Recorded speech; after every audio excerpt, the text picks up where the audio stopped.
happy Tuesday. I know it's Tuesday and I don't usually do my video blogs until Friday, but I have a lot to say and I can't get it all in, nor do I have enough time to do it while today. I just don't have enough time. So I'm like, I'll just do a quick video blog. It'll just make it way easier. My partner in crime this evening is Miss Madison herself, who is currently rubbing her ears while watching one of her favorite Disney shows. So I thought I could get in this quick update while all that's going on. So if you hear cartoons in the background, that's what it's all about. Last week I had just a really good conversation with the Thompsons and Bailey. Rachel and Kurt and I taught together at North Clay for 6 years. And Rachel and I are very good friends, and they came up along with Mrs. Bailey, Rachel's mom, came up to see me at the hospital last week, and we were talking, and I said that that something else was brewing, that we weren't out of the woods yet, and I couldn't that's all I could really tell them, is that God had been leading me to a lot of different scripture, and I knew He was preparing us for something else that was coming down the road, and that I knew that that it just wasn't going to be smooth sailing. So today, well, yes, it kind of started over the weekend with some motherly instinct stuff. I noticed Madison being tender on her right side. Her blood levels looked decent, but she started retaining fluid and some other stuff, and so I kind of talked to the doctors. I'm like, I'm really nervous about some things and concerned, and so they started looking into them. And then yesterday, same thing, her labs were kind of crazy, and then her Broviac line broke. Now, so you guys are aware of what a Broviac is. I know several of you have asked, so I'm just going to show you so you know what is giving us so much grief.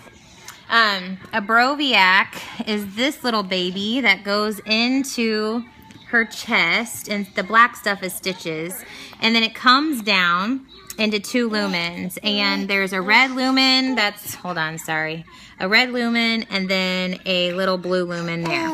Okay, now that is her Broviac, and so it's just like this little wire, and it breaks out into 2 lumens. Are you okay? Yeah? Okay. It goes out, and that's how she gets a lot of her medicine. So she has that, and then she also has a port that's how she gets medicine too. So she has to have 3 pretty much, because none of the medicine she gets work together. So it's a big deal whenever one of them breaks. Well, this is the 3rd time her Broviac has broke. So we've been on the phone with surgery, and the plan is that tomorrow they're going to up her platelets. She got platelets today, and they're going to take her blood to see where we're at. But her platelets have to be above 50, or it's dangerous for her to go into surgery. In the midst of that, her vitamin K has also been low, which if you see Madison, she has bruises all over her face, and that's because she pukes so hard, and just blood vessels and stuff pop in her face. So anyways, the plan is that we get her platelets up, and she'll go in and get a brand new Broviac tomorrow. So that was one deal of business that happened today. And the other one was VOD disease, which I kind of talked about yesterday. There are 4 categories that they look at for VOD disease. Madison has 2 of those qualifications to be called, say that she has the disease. She has 2 of them. So there is a drug that's being studied that's, see my orchestra? This is what we deal with. Something's going on. Hold on. So the nurse will be coming in, but I'm not going to start all this over again because I don't have time. So anyways, she qualifies for 2 of the 4 things. And so they are going to put her on a study drug that they've had really great luck with, that they've used on several kids here to try to reverse the effects of VOD. So VOD is very, very serious when you have it on all 4 categories, and we only have 2. And so we're praying that that's it, and the drug will help and reverse everything else. And that's all my mind mentally is going to deal with. I'm not going to deal with what happens if the medicine doesn't work and all those what ifs. The thing is, that's awesome about the God that we serve, though, is that when you're close to Him and you're following Him, He prepares you for these things. You know, and that goes back to what I said, is when the Thompsons came, last week, you know, I told them, like, hey, you know, God's preparing me for whatever's going to happen next week. Melissa, I'm doing a video blog, so okay, you just want to... No, like, you're fine. We went off down here. We were just watching, apparently, people in the first protesters have made their way over to St. Charles, so the bridge, like, it's the Blanchette Bridge, and we're standing across the Blanchette Bridge, stopping traffic. Okay. Oh, geez. So, I'm like... Oh, my. So, anyways, Aunt Shirley sent me something in the mail today, which kind of just confirms with what was going on last week and how God was preparing me. And the top of the paper, it says 7 promises of God to man.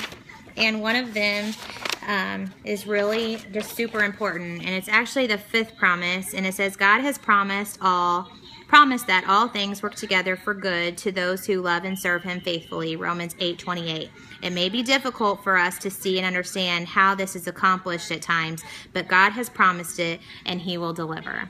And so pay attention, you know, like, there's just not curveballs, you know, like, we're prepared and God prepares us for those things that are coming down the road as long as we are open to those things. So all 7 promises, actually, thanks Aunt Shirley, I'm going to take a picture of and also put with my video blog so you guys can see it. So big day for Maddie tomorrow. She's getting her Broviac fixed, and we'll be starting this new trial drug. Actually, that's the word I wanted, trial drug.